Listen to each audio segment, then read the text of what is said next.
Yeah, I'll react to that, sure. Okay, I think we're good to go. Hello, everyone. This camera looks like it's about to fall. No, it's good. It's fine. How's everyone doing today? Hope you're doing well. This is John. Johnny Boy will be, and my name's Connor, by the way. Hit the subscribe button. Just do it. All right, hit all the buttons. Join the Discord. John will be joining us for second episode of the Caesar series on Kings and Generals. I did something that I really don't like to do, which is I actually had to go back to the other episode, the previous one, which I'd recommend you watch, either my reaction to it or just right from the channel. And I had to kind of give myself a refresher, which tells me I waited too long in between these things, which I've done for a while. But I'm going to have it more consistent now doing this, along with the Russia videos and some stuff in between the Russian history videos over on Epic History TV. So let's get right into it.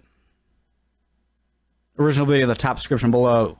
Do it. Hold on. Don't want any technical difficulties here.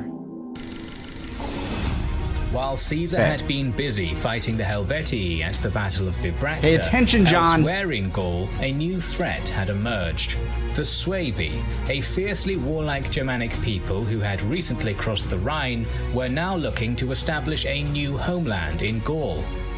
These fierce... Just before I continue, I just want you guys to know my kind of deal here. Of course, I love growing this community. You guys are amazing. Over 500 subs. I'm still blown away by that. Love having you guys in the Discord. That is one of my main goals. But also, equally one of my main goals is for me to learn about history. I really do want to learn throughout this whole process. And so, I have terrible ADD. I have the attention span of a 3-year-old turtle. And so, yeah. Why a turtle? I don't know. Yeah, I would love you to join. And gee, what am I doing? And yeah, and so yeah, I'm not I'm not afraid to backtrack if I have to, okay? Jeez. So yeah, let's go. Let's learn. Warriors and their leader, Ariovistus, would challenge the Roman legions and provide Caesar with another opportunity to prove his mettle. But before we start our video, we would like to thank our sponsor, Wix. Wix is the free tool that you can use to create beautiful... I wish I had a sponsor. ...by action of educating our subscribers.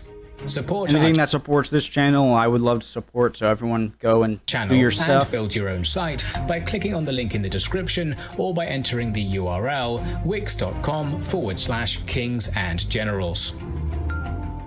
Anyone supporting this channel is doing a great thing. Baby led by their kings and generals.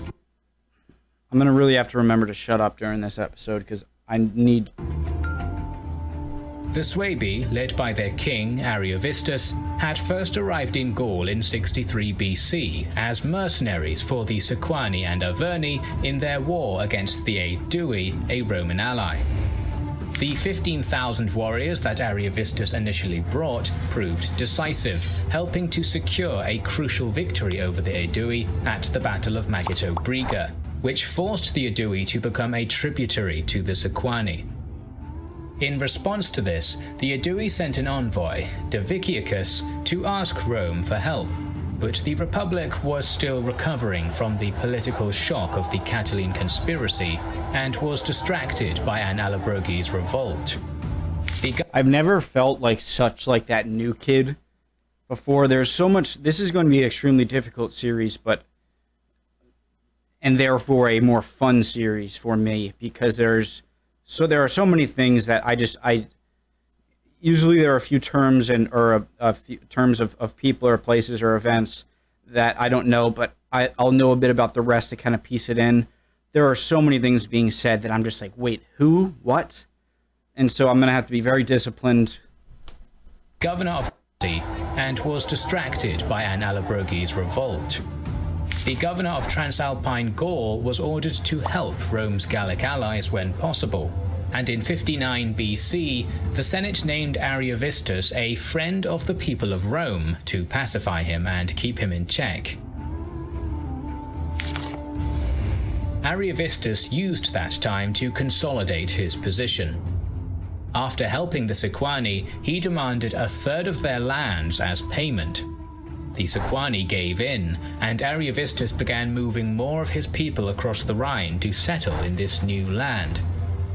By 58 BC, as many as 120,000 Suebi had now crossed the Rhine and made their home in Gaul.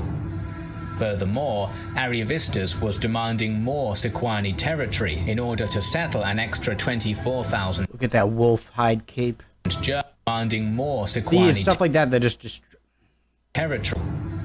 Furthermore, Ariovistus was demanding more Sequani territory in order to settle an extra 24,000 Germans and had been taking hostages in order to keep the Sequani and Aedui obedient. Something had to be done. Following his victory over the Helvetii, Caesar had 24,000 Germans and had been taking hostages in order to keep the Sequani and Aedui obedient. Something had to be done.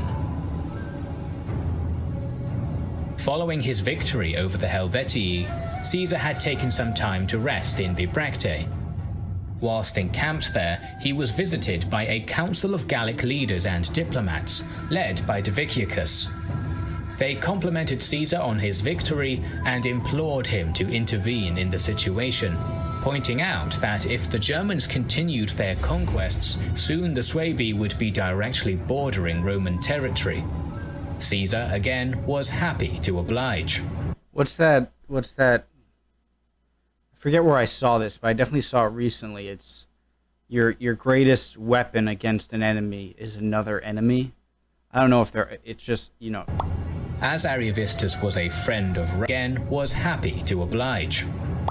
As Ariovistus was a friend of Rome, however, Caesar could not immediately go to war. Instead, Caesar first invited Ariovistus to meet him, which was declined. Then he sent a diplomat to Ariovistus, asking him to return the Gallic hostages he had taken and to stop. So, okay, I feel a little more comfortable now. I feel like I somewhat know what's kind of going on. So there's going to be beef here. And so it was kind of like I love how it was like at first like a courteous, just, hey, you know, let's work things out. And then that was kind of declined, you know, come meet with us. That was declined. And then it's like, okay, all right, send this to him. It's just like, all right, give us back our hostages. It's almost as if like that's like saying war. It's like like a threat of war disguised thinly in a less intense, a less confrontational question of just, okay, well, at least just give us our prisoners back. But I'm sure Caesar, I was about to say Napoleon,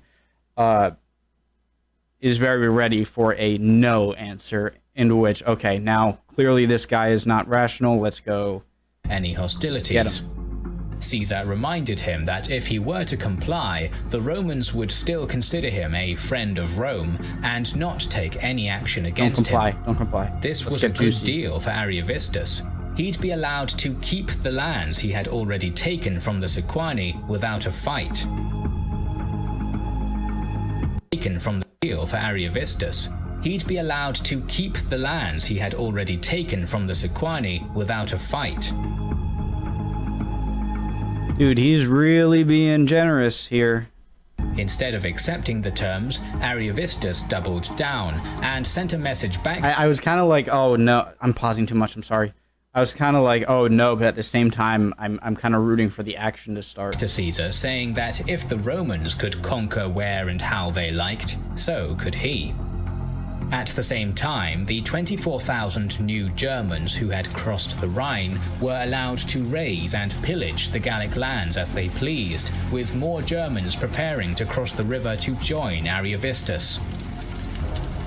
Caesar now had his justification, as he had a legal decree from the Senate to protect Rome's Gallic allies. He could justify that the Suebi were threatening Rome's borders, and Ariovistus had forfeited his status as a friend of Rome by continuing to pillage. I love how even then, and there's politics. It's not always just war. There are complications. You know, what can happen back at home. The lands had forfeited his status as a friend of Rome by continuing to pillage the land of Rome's allies. Yet again, Caesar had the chance to market himself as the savior of Gaul. Gathering his 6 legions, roughly 30,000 men, Caesar set out on the warpath. Both Ariovistus and Caesar recognized the importance of Vesontio, the largest town in the Sequani territories. Well fortified and well supplied, it would be crucial. Caesar set out on the warpath. Both Ariovistus and Caesar recognized the importance of Vesontio, the largest town in the Sequani territories. Well fortified and well supplied, it would be crucial to the war effort. Both forces began marching to the town. However, he's already the there. Romans, marching day and night, were able to get there first.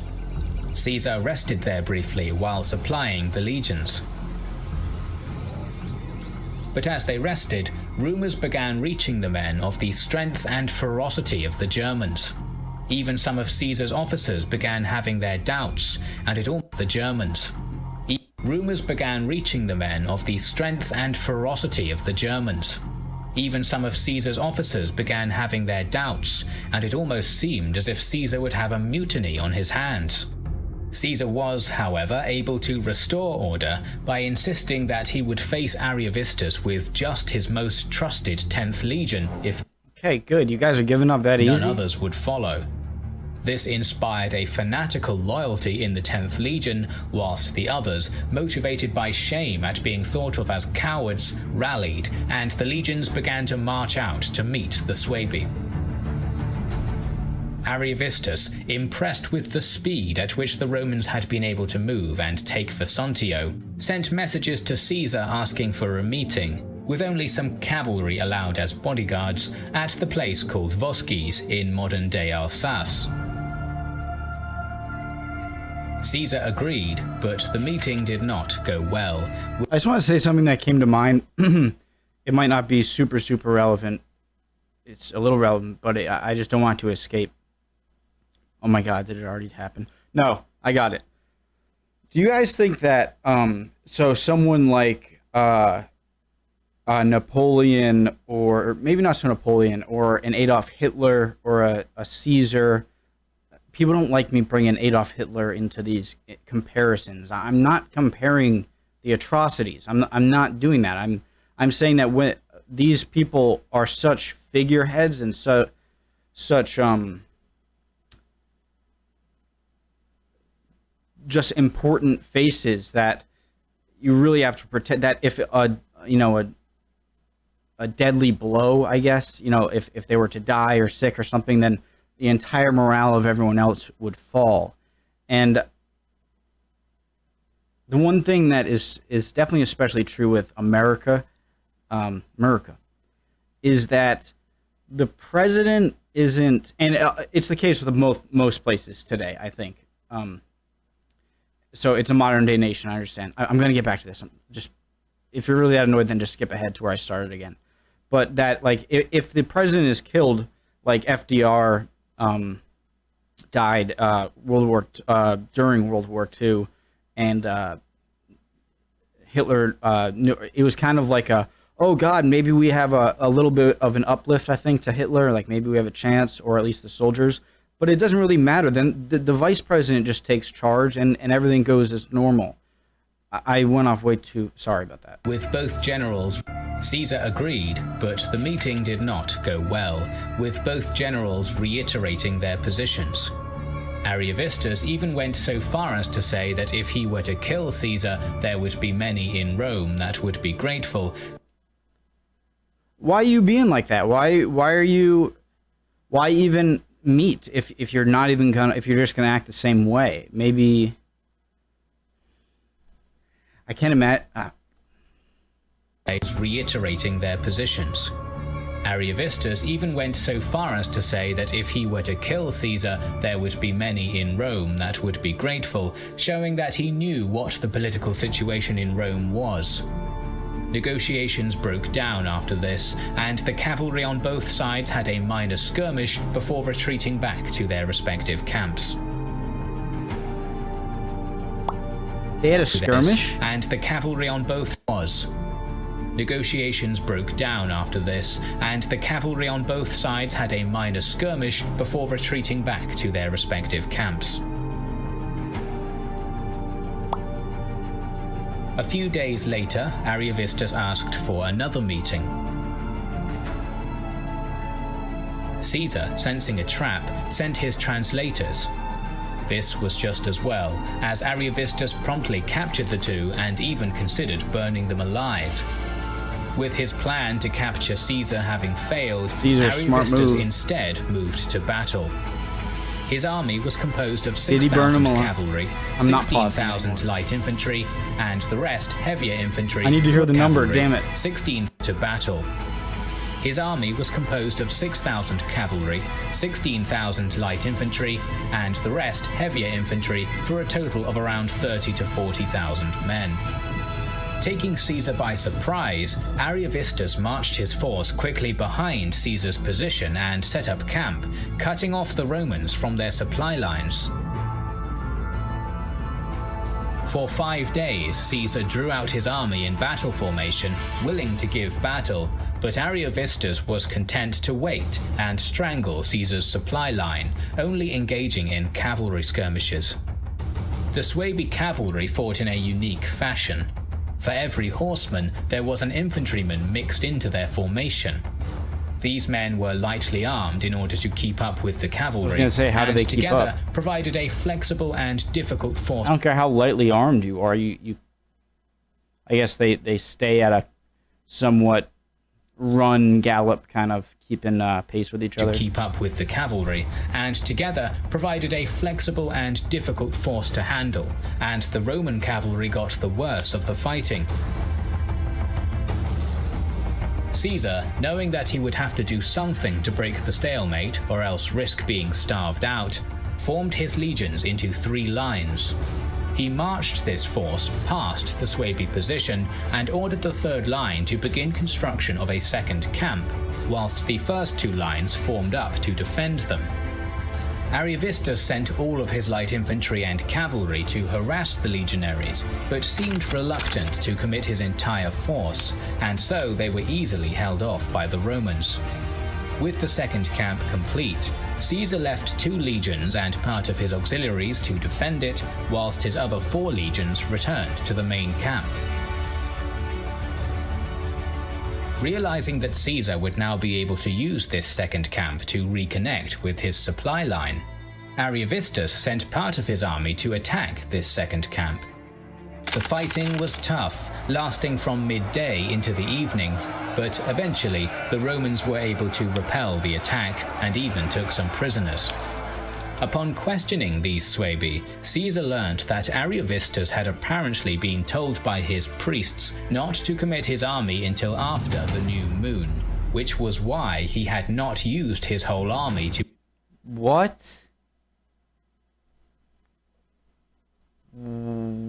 prevent the legions constructing their 2nd camp.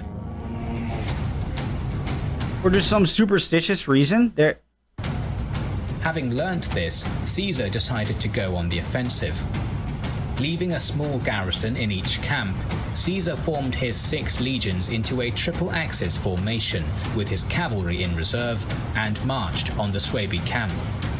The Germans came out to meet him, forming their wagons and baggage train into a semicircle behind them, their women standing on them urging the men on. Noticing that the German left flank was slightly weaker, Caesar positioned himself opposite on the Roman right and gave the order for his men to charge. But as he did, the Suebi also charged. Their assault was so fast and surprising that the Romans had to drop their pila before they could even throw them, drawing their swords and fighting in hand-to-hand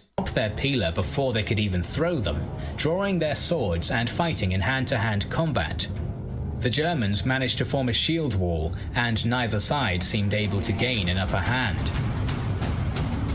Having been unable to throw their javelins before charging, the Romans struggled to break the shield wall as easily as they had at the Battle of Bibracte.